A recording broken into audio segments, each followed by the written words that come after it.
What's going on, everybody? Happy Wednesday. How's everybody doing out there? Hopefully, everybody's having a good day. And I want to welcome you to this week's edition of Wisdom Wednesday. As always, Coach Smith here with you from Pure Bowling in Ephrata, PA.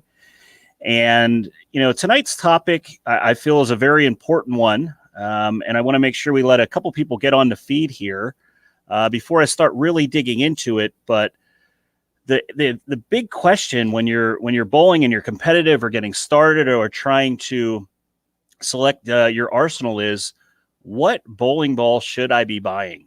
Right? It is a loaded question, and it's one that I'm going to try my best to help you out here with a little bit tonight.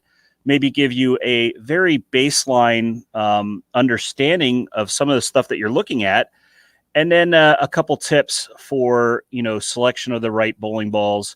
And I'll definitely have some time on here for you guys to ask some questions of your own.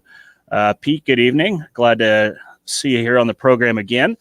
For anybody else that's out there, drop me a line, say hello, just to see who we got in the feed tonight. And then we'll roll right into it.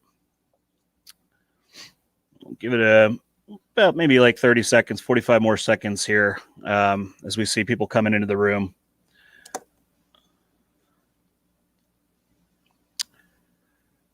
Looks like Jan's on the feed. What's up, Colby? How you doing, kid? For anybody that doesn't know Colby, congratulations, Colby. He started his first collegiate tournament for McKendree University. Got to bowl the Hoosier this past weekend, so I'm sure that was a highlight so far, probably, of your career getting to do that. So congratulations on that, Colby. How we doing, Andy? Ben Bennett. Hey, Cass. Hope you're doing well. Hope that foot, we're getting some good news there. I got to teach you how to fall gracefully. It'll save you. Trust me, I'm old. I know not to fall anymore. All right, we got quite a few individuals in here. So, let's jump into the topic here. And, for our game, it can be extremely overwhelming with the amount of choices of bowling balls that are currently available on the market. And for an individual going in that maybe, doesn't have a lot of background in the game or doesn't understand what some of the numbers and the shelf talkers and stuff like that are, I thought it'd be a really good segment to essentially, help everybody understand the basics, okay? The basics of what you're looking at when it comes to a shelf talker. So if you're here in Pure Bowling, okay, on our walls, and I'll tip this across, you got hundreds of bowling balls to choose from. And obviously, we don't have every bowling ball that's available in the market. I can't possibly carry them all. But one of the things that we're looking at, and I think is a good baseline for people to understand, is there's some pretty important numbers associated with bowling balls. And there's a kind of an easy way, even if you want to jot down some notes, to kind of understand what you're looking at, right?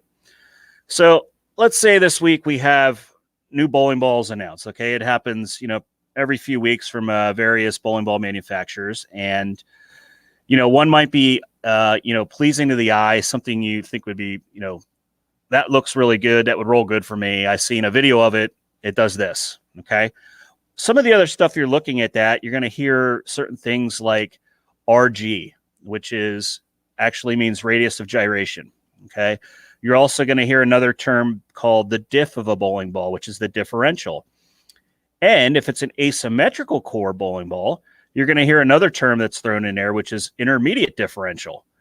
And you look at these shelf talkers, or you look online and you're looking at the specs of a bowling ball, and you'll see stuff like the RG is 2.45 or 2.48. The differential is 0.43. The intermediate differential is 0.18. And what does that even mean? What does that mean to me? What do those terms mean outside of just looking at the color of the bowling ball, right? So the easiest way to understand it, I think, is one thing is you want to understand RG for sure. Okay, so if you were to look up RG ranges, like what bowling says the ranges are, anywhere from 2.46 up to like 2.8, you're not going to see a lot of stuff at 2.8, obviously. But when you're looking at the RG of a bowling ball, what you're really looking at is the lower that number is, or referred to as lower RG, that ball is essentially going to try and hook sooner. Okay, so a lower RG bowling ball is going to be earlier hook. Whereas a higher RG ball, something in the 258, 259, somewhere around that range, is going to essentially be, you compare that with length. Okay. So you're going to get more length. So lower RG bowling ball is going to tend to hook earlier and see the lane earlier, while a higher RG bowling ball is going to tend to equate to length and get the bowling ball through the front part of the lane further and essentially lay in that skid phase longer. Okay. Now, there's a lot more that goes into this, and I'm going to cover some of this stuff. The next one you see on there is in a symmetrical bowling ball. You're going to get the secondary number, and it's going to be the diff or the differential. Okay. And differential is going to be anywhere from basically about 0.010. I mean, you can get lower than that in a plastic ball. And the maximum it can be is 0.0 or 0.060 differential. Now, when you think of differential, what you really want to think of is the amount of potential track flare you can have. All right. So the lower the number, the less that bowling ball is going to flare. All right. The higher number going up towards, to the 060, which is excessive, that bowling ball is going to flare more. Okay. And what flare is really doing is when a bowling ball flares more of that actual bowling ball itself is actually touching and coming into contact with the lane. Okay. So when you see those oil marks and they fan out, more of that bowling ball is actually touching the surface of the lane. All right. So when you have something that flares hard, that thing is going to try to hook more, right? So the more flare, more excessive you have, again, it's going to try to read the lane a little earlier. It's going to be a little more. The less differential you have, which will reduce your flare, is going to have that ball rolling on less of the circumference and tightening that oil ring up, and it's going to stay on the oil longer. Okay, so if you could think about that, that's going to what? It's going to smooth it out. It's going to give you a little more length through, and it's not going to try to read the lane as hard. Okay, so you're lowering the differential. All right, we went over two of them. Every ball's got an RG. Every ball has differential. Then you get the other one, and you have intermediate differential. Like, okay, well, what's the third number mean? Intermediate differential is basically the strength of the preferred spin axis. Otherwise, you could refer to it as the mass bias. Basically, the higher that number is, just means that the preferred spin axis is stronger. Okay, so remember, these are numbers that are there that are equated before we even put holes in a ball. Okay, I want to make sure I'm not losing anybody on it because there's so much that goes into this. But the important thing to understand is when you're selecting a ball with your pro shop operator or going in there with an intention, you want to be making a purchase that makes sense for what the desired ball motion is that you're trying to obtain. Okay. Now, let me give you an example. Let's say I bowl in a house and there's just, we know by the end of the night that the lanes, they really hook a lot. We struggle to get the bowling ball through the lane. Maybe our ball speed's a little low. Do you think you're going to go into a pro shop and you're going to buy a ball with based off of what I just told you? Do you think we're going to go in and select one with a low RG and maximum flare or, high diff with a strong layout? No, right? We're not going to select the ball based off of the color, based off of just, I think it'll roll good for me. We need to make our buying decisions with an educated purchase of what I want that bowling ball to essentially do. Now, I am here to tell you, these numbers are all great. Okay. They gave you a baseline for what you're doing. Okay. What you want a bowling ball to do. So if we have in mind what we want the bowling ball to do, I am going to work with the customer to select a bowling ball that is going to complement what we're trying to accomplish out on the lane. So what the bowling ball was built for is how we're going to put the layout of the bowling ball in it for that person and put them out in the lane so it equals the same thing, right? We don't want to take a bowling ball not intended for that, then try to use a layout and kill it or try to make it work. There's just not a lot of rhyme or reason to that. So it's super important when you're making the buying decisions that you're asking these really good questions and understanding what you're actually purchasing. All right. It's great to have the newest greatest ball in the market. All right. But what you don't want to do is you don't want to continue to buy bowling balls that are going to have similar motions, and you don't have the transitional balls that you need in your bag to have a good night, day, league, tournament on your side, right? You're going to be behind the 8 ball, if you will. Now, I said all that about numbers, right? These are all pre-drill numbers. Now, here is the most important part you need to understand. The actual surface prep of the bowling ball, we talked about this last week with abrasives, is going to dictate motion more than anything else. Okay. The actual surface prep of that bowling ball is going to have the most impact over those numbers. Okay. Those numbers are for the ball driller to really work with the customer to understand the intention of the ball, and then to actually take that bowler's parameters and drill the bowling ball efficiently. Okay. The other thing I see so often when we're talking about the bowling balls and we're looking in is, there's shelf talkers or you'll go online and you'll see, a ball video and most of them are somebody that's swinging the entire lane, right? I could be guilty of that. I try to play a little straighter for you at times when I'm doing videos on a Thursday. But you got to be realistic too of what you want this bowling ball to do and what your own skill set is too. Okay. Just because somebody's in the left gutter swinging the whole lane, I mean, if you throw it straight up the back of the ball, you're not going to be able to swing the whole lane with it. We need to be realistic as well. You also see the shelf talkers that'll show this big swooping arrow that comes around and how much this bowling ball is supposed to hook. Okay.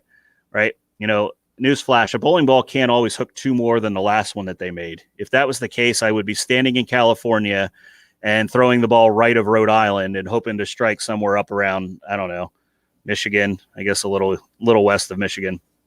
But, all things considered, we're going to make the best decision together. Now, when you go in, and especially, for individuals who are on here that are my customers, there's a lot more to just getting the right bowling ball, right?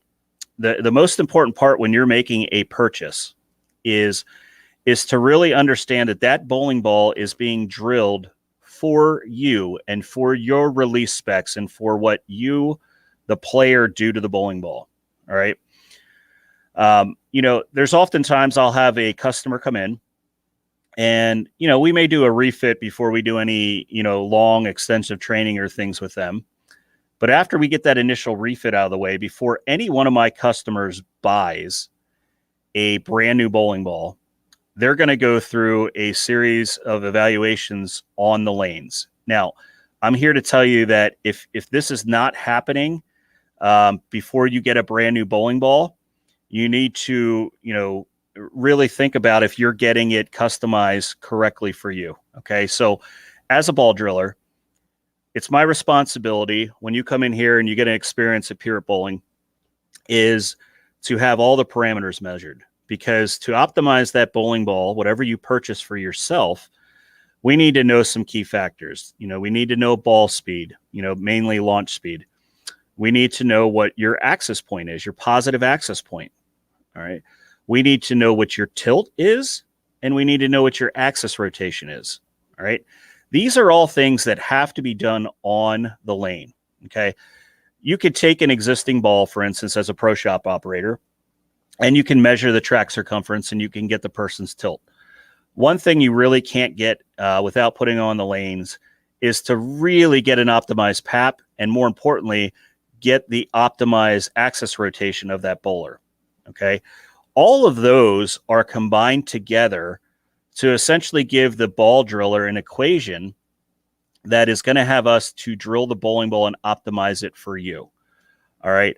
This is so critical to whether you're a player that's just getting into it, whether you are an advanced player, just if you want to understand your equipment better, you have to go through the experience. You have to understand what these parameters are in order to get any bowling ball set up for you properly. All right. It's important. If you're not getting that and you're curious and you have questions about that, by all means, please reach out to me. We will set up a session with you and we'll essentially get you on the lanes here at the training center. And we will take all of these measurements and ensure that we have everything down pat. That way, when we go to lay out one of these balls with those numbers and the values we talked about, match it to you, the bowler. That way, when you get out to the lanes, this ball does what is it intended to do. All right. Hopefully, I didn't lose anybody on some of those comments there. So make sure you're firing some questions in here as they come along. I will give a couple of examples on here as I'm looking through, but gonna scroll back up here and make sure that I didn't miss anything. But fire those questions up that you may have on, it could be what you're kind of looking for. Maybe I can give you suggestions off the bat and explain it in more detail. Or if there's something that I reviewed you'd like for me to review it again, or go back over it, or you have further questions on it, now's the time to ask. Really trying to make sure that we're sharing the wealth here when it comes to knowledge, and making sure that you can be the best version of yourself out there. Yeah, Colby, I'm sure it was very hard. Unfortunately for me, I didn't get to do the collegiate bowling thing. Really wish I could go back in time and time travel back, but I'm sure it was awesome, especially alongside of your friends there. And obviously getting to work with Coach Brian out there is pretty exciting as well. What's going on, Gavin? Good to see you. Hope you're doing well, my friend out there. And you and Colby, you're Terry Mize, Master Splinter, if you will. Justin, I know I'm going to see you and Julian, I believe, tomorrow night. And what else do you got here? I used to go to the shop. I looked at a hook rating thinking I was getting the strongest ball. Yeah, it's a good one. And Justin, maybe I'll elaborate on that a little more. As I was talking about, shelf talkers, a lot of times you'll see, let's say, like a high performance bowling ball. Okay. And I can use any one of the brands. It's just high performance. Let's use Hammer, for instance, right? You could, the Redemption Solid was a big high performance. The new Obsession coming out is a high performance bowling ball. Big hook ratings, right? But we need to understand, folks, what we're talking about. All right. When you see a very, very large hook rating, don't be confused with how much that bowling ball rolls forward. Okay. There's a big difference. Okay. When you're looking at hook rating, remember, a bowling ball has to do three things. Let me throw a quiz out here. See who puts it up first. What are the three things a bowling ball must do? This will see who has listened to the programs on here or knows a little bit about ball motion. What are the three things, no matter who you are, that a bowling ball has to do?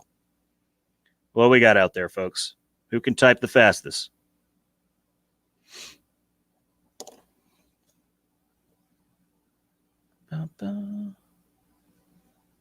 Yep, I got one coming through here.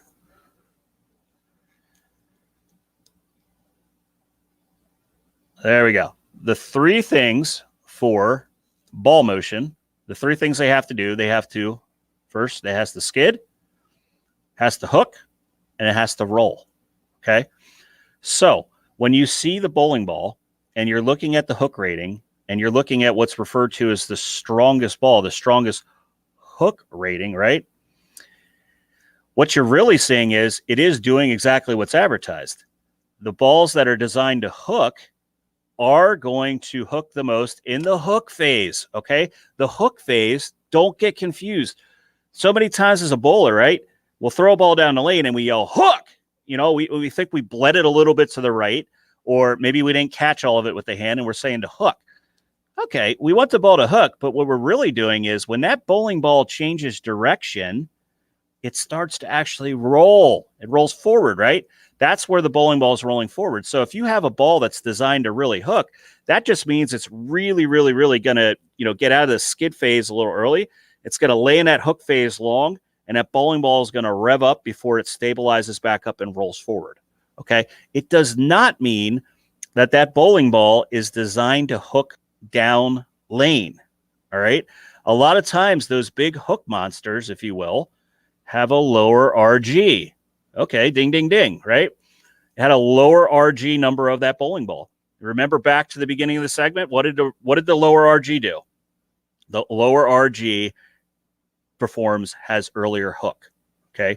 So if you have a low RG, big, strong, asymmetrical ball with a big intermediate diff, okay, there's that number again, a big intermediate diff, that ball is going to be super strong in the body of the lane, right? That intermediate diff can help it kick harder, having a big core. But again, if it has a lower RG number, that bowling ball is designed to see the lane earlier, not designed to see it down lane. Okay. It is the big hook ball. But if you're looking for something that you want to, we use that term loosely, flip, okay, you're going to be looking for something that is going to be of higher RG variety paired with a higher differential that's going to kick off the friction down lane. Okay. So you could, by the eye, if I threw a, let's say a Redemption Solid, and I threw it up against a, what do we got out there? It's even an Obsession Tour or something that's a high RG, higher with a little polish on it, and you threw them side by side, you're going to quickly understand the difference between those two balls. Now, one of them's going to hook earlier and it's going to have a real meaty reaction. The other one's going to be a lot smoother through the front part of the lane. It's going to skid a little further. It's going to go through the hook phase, but when it sees friction, it's going to check up, it's going to change direction harder, and it's going to roll forward more and make that bowling ball look like it hooks more, but it's down lane, not towards me, right? Higher RG, down lane further, gets the length. Lower RG, it's going to bring it towards you at the foul line. All right. We got a couple people that said skid, hook, and roll. Great to see that on there. Dave Millard Jr., very good info before drilling a ball. Absolutely. It is critical. And it's even more critical now, folks, to get these parameters checked and to get them right before we drill into a bowling ball. Because I'm going to be honest with you, back in the day, before they went away and took weight holes away, you could kind of, get somebody close with the drilling. And a lot of times, you had a little room, maybe a little, finger weight, a little side weight you had to play around with the ball. You threw it down the lane and then you pop the hole in it to make it a little better. Can't do that anymore, right? You got to get these bowling balls correct right off the bat, which is the way so it should take a little while longer. And again, when you're getting a bowling ball drilled, you really need to be on the lanes with your pro shop operator, really making sure that those parameters are taken.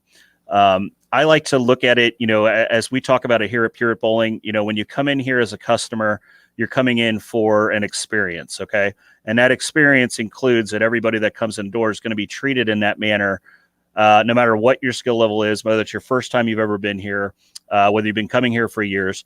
We want to make sure that we define ball motion in the proper manner to make you excel in the lanes. That is huge.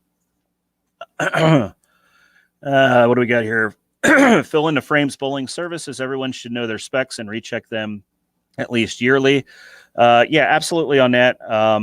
One of the biggest things, and not so much with PAP and things like that with a recheck. But the biggest thing what you're talking about there, or maybe I'll just elaborate on that, fill the frames, is flexibility of the hand is probably the biggest thing that needs to be checked each year. So, that's move away from kids. Kids need to be checked, every 3 to 6 months, right? Because they just grow like weeds, right? Their hands change so quickly, they shoot up. Their shoes fit yesterday and today they don't fit. The rest of their body goes. But, as an adult, okay, let's say, I'm 42, okay? And I can tell you I've gone through variations of pitch changes, throughout the years based on, essentially just the flexibility and the longevity of my hands.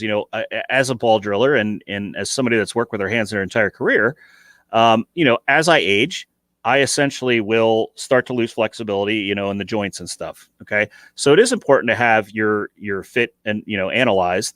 And whether you do that at the beginning of the league season, maybe at the end, what we like to do here is if we're going to make a substantial change with the player, we will generally try to do that, after they're done with their winter season, which is the longest portion, right? So they're going into the summer.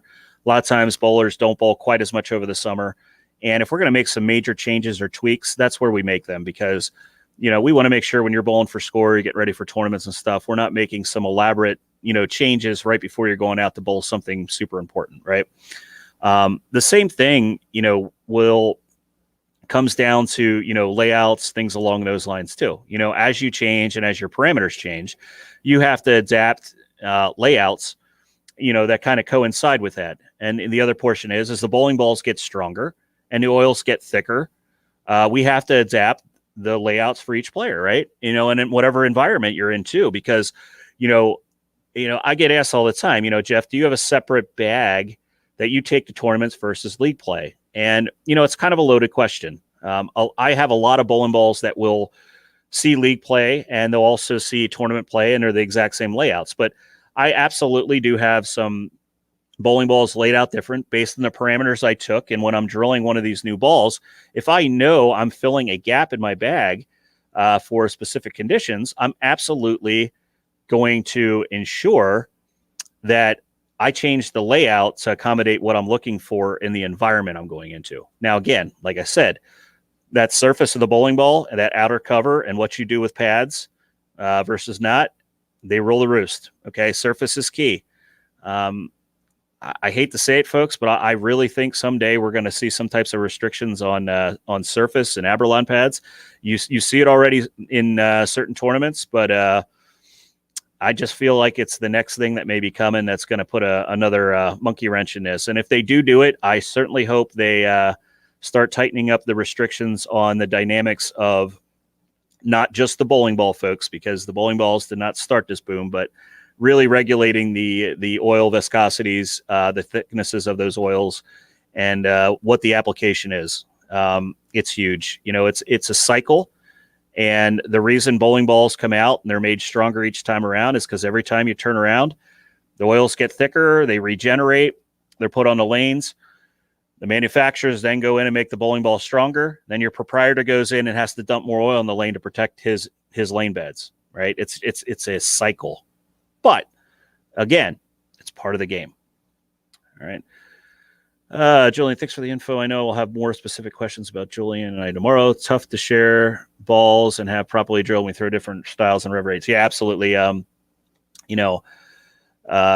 Justin, it's one thing to, share equipment and stuff, but there's, I can go out and say there's very few people in this world that I know that have exact same pitches, whether you're in the same family as not. I mean, pitch is huge. Okay. And a properly fitted bowling ball is imperative, paired with the layouts that are for you that go on these high performance balls and the investments that you're trying to make. And that's why we're here, right? We're here because we want to share with you the proper way that we should attack this as we're drilling up a brand new bowling ball for you. All right. It's important to me. And, hopefully everybody that comes onto these feeds is learning each and every week. And I would say the only thing you probably won't have me go over on this segment is I'm not going to teach anybody how to properly ball fit or how I do it. That's for me. Okay. There's a rhyme and a reason of why our clientele is the way it is. And I'm very specific of the way that I measure people and understanding the ergonomics of a hand, the flexibility of a hand. And, we're going to keep that one to the player that's coming in and me to that session when they're in here.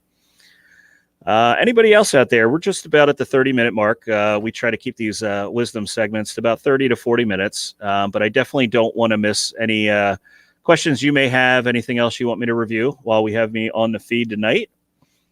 So we'll give it about 30, 40 seconds here, see if any other ones come through. But hopefully you learned a little something tonight. Hopefully it makes sense.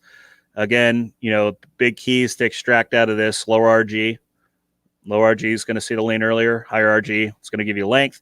Differential is really going to be for your flare potential. All right. The lower that number is, the less the bowling ball is going to flare.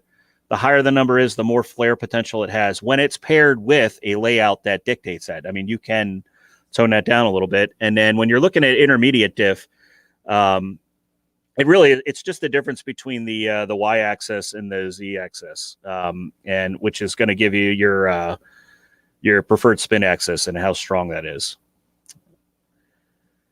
Anyone else out there? No problem. Fill the frames. Glad you enjoyed the information. All right, gang. I'll tell you what, I am going to wrap up as we always do. And that is the same way as always, right? Support your local proprietors, pro shops. Make sure you're you're going out and bowling those extra games, support local tournaments as you can, and small business, by all means, come in here and see me. Let me help you. I always say at the end of each one of them, make sure buy those Hammer bowling balls. They're great. And the other 6 brands that are under the Brunswick umbrella of bowling. And, I'll be here to answer any questions you may have after the feed. So don't feel free to, reach out via Facebook. If you have my number, it's public to everybody. And if you're looking to, learn a little bit more, hit our YouTube channel. Every one of these feeds that we do, they'll be captured on YouTube. It's just the Pure Bowling channel. Make sure you go over there and subscribe. The more we get subscribed, the more of these videos we'll do for you. And then looks might have one more thing in here real quick. Vince, yes, an Obsession tour would be good, but I honestly, for you, Vince, just based on your style, the regular Obsession I think would be a little more fitting. That would basically fit in real nicely around your dynamic swing. Philip Frames here, real quick. Can I touch on choosing a benchmark ball? Sure. I mean, a benchmark ball is going to be a little different for each player. Really, when you're coming up with a benchmark ball, you really need to have a couple things in mind, and that's basically if the individual is matched. Okay, and what I mean by matched is the individual rev dominant or speed dominant? That's a big proponent when it comes into understanding a benchmark piece, because somebody that throws the ball 12 miles an hour off their hand versus somebody that throws the ball 18 miles per hour off their hand is going to have very vastly different benchmarks bowling balls. Okay, for somebody, middle of the range trying to come up with a benchmark piece, I think a lot of times you're going to end in a symmetric ball is generally going to be where you're going to land on. A lot of times a benchmark ball is going to have more of a matte finish, not going to have compound or polish on it, because you tend to want your benchmark ball to be your control piece and the one that's going to help you read the lane front to back and see what it's doing side to side. So that's why it's so prevalent as a benchmark piece. You see a lot of things on lines like, the Fugitive was a really good benchmark piece. Allure Solid, when you're looking at the Ebonite brands. When you get into Brunswick brands, the Phantom is really good. It was a little clean. The Knockout that is in there. And then more importantly, the Hero Solid is probably one of the best benchmark balls that they have in that line. A lot of the benchmark balls are going to be pretty cover strong because you really want that benchmark ball to actually read the body of the lane for you, because it's going to tell you what the most important part, which is the body, which is before you get to the end of the pattern, is doing. Again, we talked about skid, hook, and roll. A benchmark ball is going to be one that kind of blends that mid lane out a little bit and makes it feel like you can shorten the pattern up a little bit. No matter what bowling ball is in your hand, you need to understand the front to back movements, because if the bowling ball is still in the hook phase past the end of the pattern, you're not going to have good ball motion. All right. So again, I think when you're asking that question on a benchmark, it is kind of a loaded question because a benchmark ball for somebody with super slow ball speed and needs help may be something that could be a hybrid, or it could be into an asymmetrical ball with a little bit of texture to it. But it's going to be different for each person. But again, Philip Frames, that's why it is so critical to have a person on the lanes evaluating how they throw the bowling ball, taking all those critical measurements prior to putting holes in a brand new bowling ball for them, because there's nothing I would want to see worse than putting holes in a bowling ball and maybe, the bowling ball one could roll bad, or, oh my goodness, this person throws a backup ball, or this person is a full roller. And then they're hitting every hole on the way down the lane, right? You just can't have that. You have to have all the critical information that is needed before you can actually properly drill bowling ball for a person. All right. Hopefully that answered that question. And again, anything else comes up that you guys want to discuss, or you have some ideas of things you may want to learn on a Wednesday, feel free to reach out. I do know that there was an individual that reached out and asked me to do a segment maybe on some wrist braces and wrist apparatuses and some things with release. I can gladly do that. I'll try to get that worked into the schedule here to be something I can review. But if you have any other ones that you really want to learn a little bit more about, please reach out to me. Even if it's not something that, is going to be a full segment, I will do my best to, get back to you, give you a good solid answer on it. Or you can pop in here if you're local enough to us and just have a talk with us someday. All right, gang, I'm going to be signing off. So hopefully everybody enjoyed the segment, enjoy the rest of your evening, and go out there and support bowling, gang. All right, have a good night.